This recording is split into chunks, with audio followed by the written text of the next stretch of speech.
जय हिंद दोस्तों। Welcome to our channel the Indian soul. और मेरा नाम है शुभो और आज हम लोग डिस्कस करने वाले हैं यूएसए और चाइना के बारे में। यूएसए और चाइना ये दो देश दुनिया के अंदर सबसे ज़्यादा ताकतवर इकोनॉमिकली ताकतवर दो देश है। तो ये दो देश रिसेंट टाइम में एक दूसरे के खिलाफ ट्रेड को लेके वॉर शुरू कर चुका है। ये जो ट्रेड वॉर शुरू हुआ है यूएसए और चाइना के बीच में, ये ट्रेड वॉर के पीछे कारण क्या है, क्या क्या रीजंस है, कैसे कैसे ये ट्रेड वॉर आगे जा रहा है और इसके पीछे यूएसए ने क्यों फेंटानाइल को एक रीज़न करके खड़ा किया है।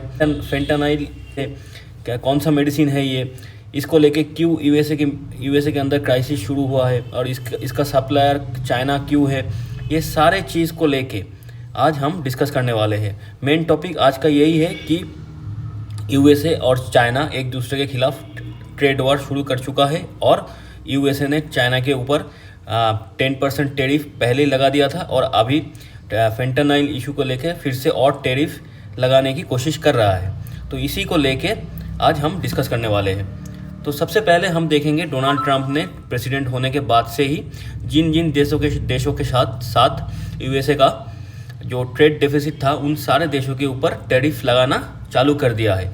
उनमें से सबसे पहले आता है कनाडा और मेक्सिको। ये दो देश के अंदर उन्होंने देश से जो भी सामान यूएसए के अंदर आता है, ये मेक्सिको और कनाडा से, इन सारे सामानों के ऊपर उन्होंने डोनाल्ड ट्रंप ने 25% टैरिफ लगा दिया है ऑलरेडी।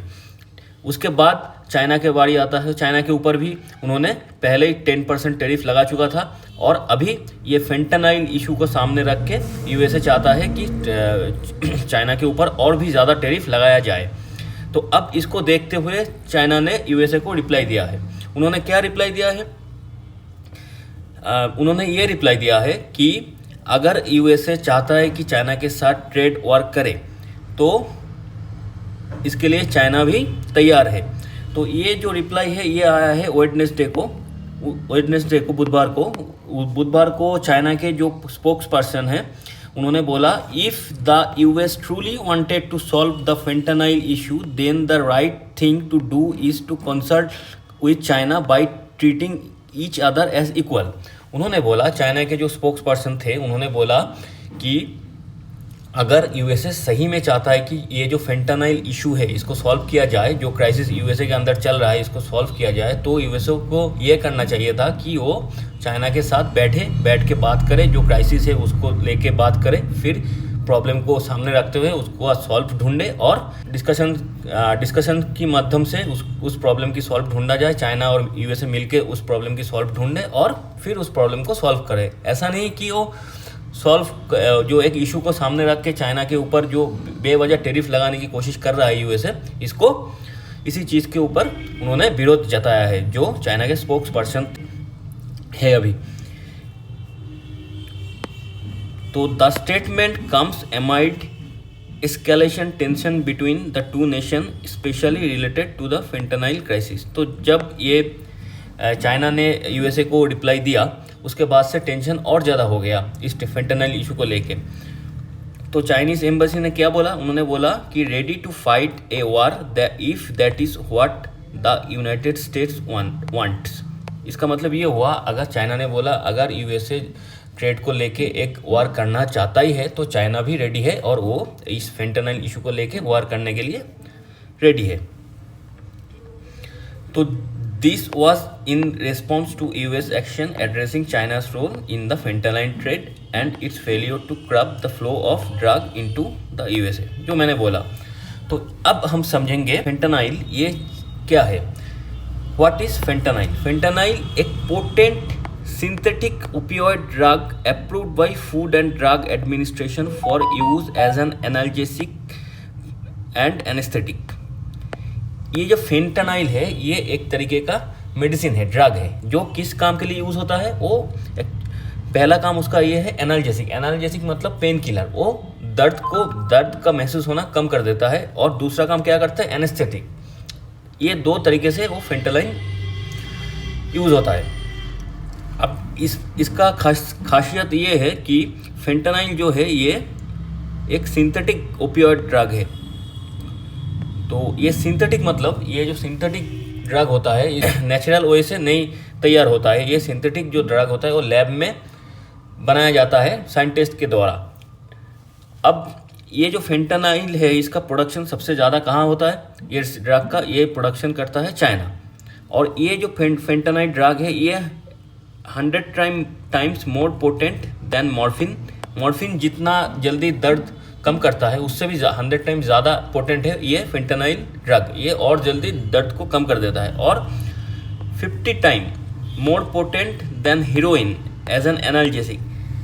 हीरोइन क्या होता है, ये एक एनाल्जेसिक के हिसाब से यूज़ होता है। और अगर हीरोइन को आप ज़्यादा कंज्यूम करो तो वो एक नशा भी देता है इंसान को। तो ये जो फेंटानाइल है ये 50 times more potent than heroine. जो हीरोइन गलत तरीके से नशे के लिए लोग यूज़ करते हैं उससे और भी ज़्यादा अच्छा नशा देता है कौन, ये फेंटानाइल। तो अब अमेरिका के अंदर क्या हो रहा है, अमेरिका का जो फूड एंड ड्रग एडमिनिस्ट्रेशन है वो इस फेंटानाइल जो मेडिसिन है, जो ड्रग है, इसको अलाउ किया था इसलिए कि इसको सही तरीके से यूज़ किया जाए एज ए एनाल्जेसिक और एज ए एनेस्थेटिक। लेकिन अमेरिका के अंदर हो क्या रहा है, हो ये रहा है कि इस ड्रग को लोग गलत तरीके से, अमेरिका के अंदर बहुत सारे यंग जनरेशन के जो बच्चे हैं और बहुत सारे और भी लोग, एडल्ट लोग भी है, वो लोग ये इस ड्रग को गलत तरीके से यूज़ कर रहा है। इसको as a heroin, as a addiction, as a नशा इसको यूज़ कर रहा है। और जो कि अमेरिका के अंदर एक क्राइसिस खड़ा कर दिया है। क्योंकि अगर किसी देश का यंग जनरेशन एक ड्रग को गलत तरीके से यूज़ करके हर दिन में पूरा टाइम नशे के अंदर रहता है तो उसी देश के अंदर एक क्राइसिस तो होगा ही। तो इसी क्राइसिस को सामने रखते हुए यूएसए ने बोला कि ये जो चाइना है, ये चाइना ही इस मेडिसिन का main source of precursor chemical and manufacturer of fentanyl. तो यूएसए ने बोला चाइना ये इस ड्रग का मेन मैन्युफैक्चरर है और इसके लिए जो बेसिक इंग्रेडिएंट चाहिए वो भी चाइना ही जुगाड़ करके चाइना अपने अंदर प्रोड्यूस करता है इस ड्रग को। और गलत तरीके से इस ड्रग को, जो एलिगेशन यूएसए ने लगाया कि गलत तरीके से इस ड्रग को जितना यूएसए अलाउ करता है उससे ज़्यादा वो कहाँ पे भेजता है, वो मैक्सिको और कनाडा को भेजता है। और कनाडा और मैक्सिको से ये फेंटानाइल ड्रग स्मगल होके यूएसए के अंदर जाता है गलत तरीके से, और गलत तरीके से बच्चों के हाथ में, यंगर जनरेशन के हाथ में इस ड्रग को पहुंचाया जाता है और उन लोगों को नशे के अंदर ढकेला जाता है कि नशा करे इस ड्रग को यूज़ करके। और अगर किसी देश के अंदर यंग जनरेशन ही नशे के अंदर चला जाए तो उस देश का जो भविष्य होता है, जो फ्यूचर होता है, वो भी ख़त्म हो जाता है। तो इसी एलिगेशन यूएसए ने चाइना के ऊपर लगाया कि चाइना जानते हुए भी कि इस ड्रग का गलत तरीके से यूज़ हो रहा है देश के अंदर, यूएसए के अंदर, फिर भी इस ड्रग को गलत तरीके से वो कनाडा और मैक्सिको के थ्रू यूएसए के अंदर भेज रहा है, ताकि चाइना ये चाहता है कि यूएसए के अंदर जो यंग जनरेशन है वो नशे के अंदर धूत होके ख़त्म हो जाए। तो और भी एलिगेशन यूएसए ने चाइना के ऊपर डाले हैं कि यूएसए ने बोला कि चाइना के अंदर जो कंपनियां, जो मैन्युफैक्चरर ये इस ड्रग को बनाता है उस कंपनियों को चाइनीज़ गवर्नमेंट सब्सिडी भी देता है। तो ये सारे चीज़ उन्होंने यूएसए ने चाइना के ऊपर एलिगेशन में बोल दिया। तो इसके उत्तर में चाइना ने बोला ये जो एलिगेशन है ये बहुत ही फ्लिम्सी एक्सक्यूज़ है। फ्लिम्सी मतलब ये हुआ कि ये जो एक्सक्यूज़ है ये अनबिलीवेबल है, इसको विश्वास करना ही सबसे बड़ा गलत बात होगा। इसका कोई बेस ही नहीं है, इस एलिगेशन का कोई बेस ही नहीं है। चाइना ये बोल रहा है अगर आपके देश में कोई ड्रग, आपका जो फूड एंड ड्रग एडमिनिस्ट्रेशन है उन्होंने इस ड्रग को अलाउ किया, हम तो बस इसको आपके देश के अंदर एनाल्जेसिक और एनेस्थेटिक का जो डिमांड है उसको सप्लाई कर रहे थे। तो अगर आपके देश के अंदर कोई बंदा इसको गलत तरीके से यूज़ कर रहा है उसका देखने का दायित्व आपके देश का एडमिनिस्ट्रेशन को होना चाहिए, बल्कि चाइना का नहीं। तो ये सारे चीज़ चाइना ने वापस यूएसए को बोला कि ये जो भी आपके देश में क्राइसिस अगर खड़ा हुआ है इसका जो मेन रिस्पॉन्सिबिलिटी आता है ये चाइना के ऊपर नहीं आता है, ये यूएसए के एडमिनिस्ट्रेशन के ऊपर आता है। क्योंकि अगर आपके देश में कोई चीज़ को अगर सही तरीके से इस्तेमाल ना करके गलत तरीके से इस्तेमाल करे तो इसके लिए जो मैन्युफैक्चरर होता है वो कैसे रिस्पॉन्सिबल होगा, क्योंकि आपने अलाउ किया है इस ड्रग को आपके देश के अंदर। तो ये सारे चीज़ चाइना और यूएसए एक दूसरे के खिलाफ अभी बोल रहा है। तो the US not any one else is responsible for the fentanyl crisis in US. जो कि चाइना का जो स्पोक्स पर्सन है, उन्होंने बोला कि यूएसए के अंदर जो फेंटेनाइल को लेके जो क्राइसिस चल रहा है वो उसका रिस्पॉन्सिबिलिटी पूरा का पूरा यूएसए गवर्नमेंट को जाता है। अब ये जो इशू है अभी इतना बड़ा हो चुका है कि चाइना और यूएसए एक दूसरे के खिलाफ एकदम आमने सामने ट्रेड को लेकर वार शुरू कर चुका है। यूएसए ने चाइना के ऊपर ऑलरेडी 10% ये टैरिफ लगा चुका है और चाइना भी आगे जाके शायद यूएसए के ऊपर टैरिफ लगाएगा। China maintain that the US is using the fentanyl issue to further its trade agenda, asserting that its counter measures are both legitimate and necessary to protect its right and interest. China का बोलना ये है कि USA जानबूझ के ये गलत allegation China के ऊपर लगा रहा है क्योंकि यूएसए चाहता है जैसे तैसे करके चाइना के ऊपर बहुत जितना ज़्यादा हो सके टैरिफ लगाना और चाइना को इकोनॉमिकली डैमेज करना। ये है चाइना का जो बात है, चाइनीज़ गवर्नमेंट का जो उनका जो वक्तव्य है वो यही है। अब इसका कॉन्सिक्वेंस क्या होगा? कॉन्सिक्वेंस तो यही होगा कि पहले तो ट्रम्प एडमिनिस्ट्रेशन, जो यूएसए के अंदर अभी प्रेसिडेंट है डोनाल्ड ट्रम्प, उनका एडमिनिस्ट्रेशन ऑलरेडी चाइना के ऊपर 10% बहुत सारे सामान के ऊपर टैरिफ लगा चुका है, जो और बाकी और भी 10% लगाने की कोशिश चल रहा है। एक तरीके से शायद वो लगा भी देंगे। अब चाइना के हाथ में रास्ता क्या है? चाइना भी चाहेगा कि यूएसए के ऊपर टैरिफ लगाए। तो अब चाइना के अंदर यूएसए से जो भी सामान इंपोर्ट होता है, ऐसा तो चाइना दुनिया के अंदर से बहुत कम सामान ही इंपोर्ट करता है, ज़्यादातर मैन्युफैक्चर वो अपने देश में ही कर लेता है। तो यूएसए से जो भी सामान वो इंपोर्ट करता है चाइना के अंदर, वो क्या क्या होता है?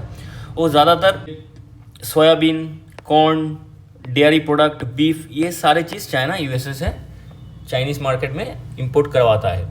तो इसके ऊपर अभी चाइना क्या चाइना बोला है इसके ऊपर हम 15% बिटवीन 10 to 15% टैरिफ और ज़्यादा करने वाले हैं। तो एक तरीके से चाइना और यूएसए एक दूसरे के खिलाफ अभी टैरिफ लगाने वाले हैं। तो इसमें ये तो कॉन्सिक्वेंस एक दूसरे के ये दो देश के मार्केट के अंदर बहुत सारी चीज़ों का दाम अभी ज़्यादा होने वाले हैं।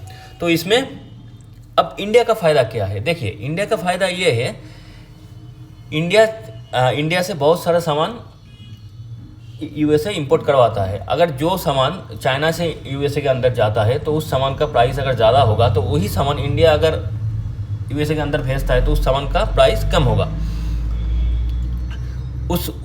इस टाइम क्या होगा? तो ये होगा कि यूएसए के अंदर इंडिया का जो प्रोडक्ट है, सेम प्रोडक्ट जो इंडिया ने बनाया है वही प्रोडक्ट चाइना ने बनाया है, लेकिन उस प्रोडक्ट का चाइना का जो दाम होगा ज़्यादा होगा।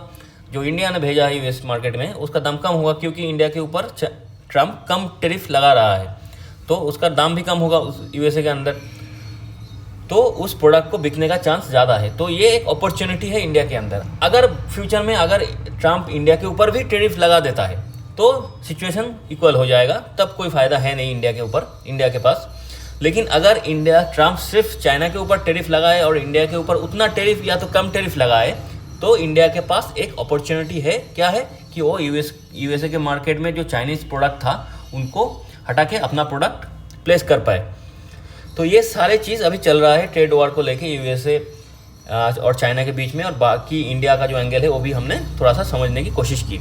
तो इस टॉपिक के ऊपर फर्दर जो भी न्यूज़ आएंगे, अपडेटेड न्यूज़ आएंगे, उसके ऊपर हम बातचीत करेंगे, उसके ऊपर डिस्कशन करेंगे। तो आज का वीडियो इतना ही। अगर हम लोगों की कंटेंट, हम लोगों की वीडियो आप लोगों को अच्छे लगे तो चैनल को सब्सक्राइब कर दीजिएगा और बेल बटन को प्रेस कर दीजिएगा, ताकि आगे जाके हर एक वीडियो का नोटिफिकेशन आपके पास पहुंच जाए। और जितना हो सके इस वीडियो को लाइक कर दीजिए और शेयर कर दीजिए अपने दोस्तों के साथ। तो आज के लिए इतना ही। Thank you. जय हिंद। Good night.